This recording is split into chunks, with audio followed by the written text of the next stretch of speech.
North Korea has a very large army that may number 3.5 million men and women, although the quality of the forces is open to question and skepticism.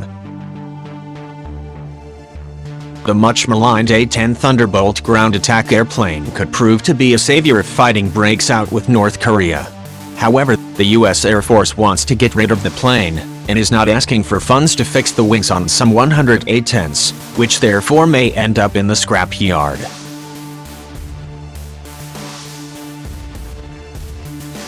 In any conflict with North Korea, a U.S.-South Korean coalition's objective will be to knock out North Korea's nuclear facilities and missiles.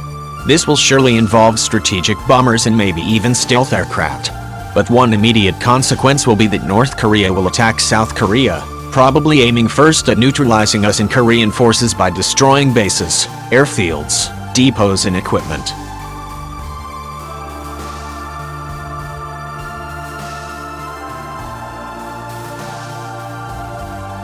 North Korea has a very large army that may number 3.5 million men and women, although the quality of the forces is open to question and skepticism. The country also has a considerable armored capability. There are 4,200 tanks, 2,200 armored personnel carriers, 8,600 artillery pieces and 4,800 multiple rocket launchers.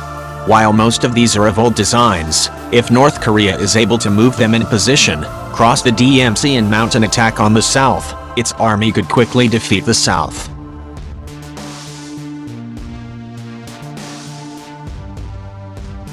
But if that is what the North Koreans are betting on, they had better be ready for us air power. And the aircraft that could cause them the most harm is the A-10.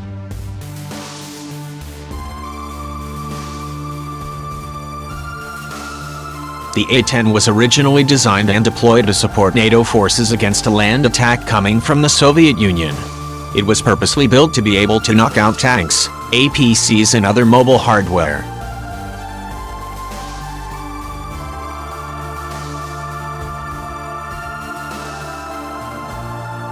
A Soviet attack never came and the Soviet Union disintegrated by 1991. Consequently, the A-10 was repurposed to perform counterinsurgency duties and was used heavily in Afghanistan and Iraq. Not only was it used to blast away at Taliban and Al-Qaeda, and more recently ISIS formations, but it also played an important role in offering close support to advancing coalition forces. But the threat from North Korea of a massive land attack is no different than the one that was feared from the USSR. The A-10 design is perfectly suited to the mission. The heart of the A-10 is its formidable and highly effective Go-8 30mm cannon. The Go-8, termed the Avenger, is a 7-barrel Gatling gun that can fire 4,200 rounds per minute. It carries two types of ammunition, an armor-piercing shell that uses a depleted uranium core, and an incendiary shell. It could take out any and all of North Korea's armor. The U.S. Air Force has been trying to kill the A-10 program. It claims, among other things, that existing aircraft can fill its role, Argument 1, and that the plane is not survivable in complex environments where the enemy had real air defenses, Argument 2.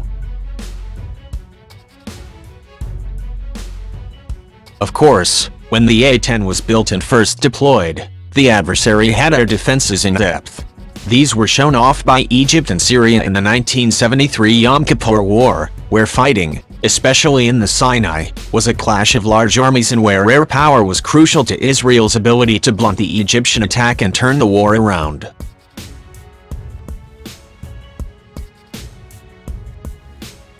Israel's Air Force faced A-6 air defense missiles coupled with ZSU Quad 4 23mm guns.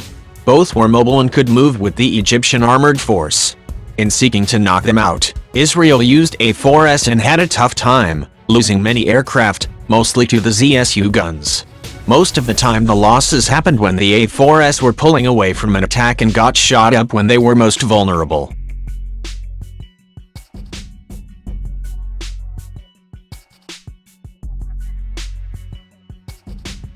North Korea has fairly modern air defenses, especially a system known as the S-75 and another called the KN-06.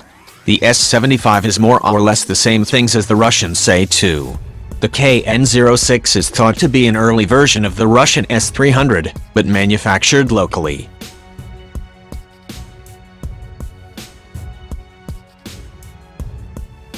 These systems are great targets for the F-35 or F-22, or they can be jammed and knocked out by long-range bombers such as the B-1. The argument the Air Force carefully avoids is that US aircraft don't operate singularly. The F-22 is a strategic long-range pure stealth fighter bomber. The F-35 is a new tactical stealth plane that can play a role against North Korean missile sites. Much of North Korea's largely obsolete Air Force is food for F-15s and F-16s. While nothing ever works exactly as advertised, combinations of coalition aircraft can keep the skies clear and go to work on the main strategic targets, long-range missiles and nuclear facilities, leaving the A-10 with the prime role of blasting North Korea's armored forces. The A-10 is the perfect aircraft to blast any plans Kim Jong-un has to dominate the Korean peninsula. If his army is chopped up and decimated, he will only have himself to blame. And if he survives, he will remember the A-10.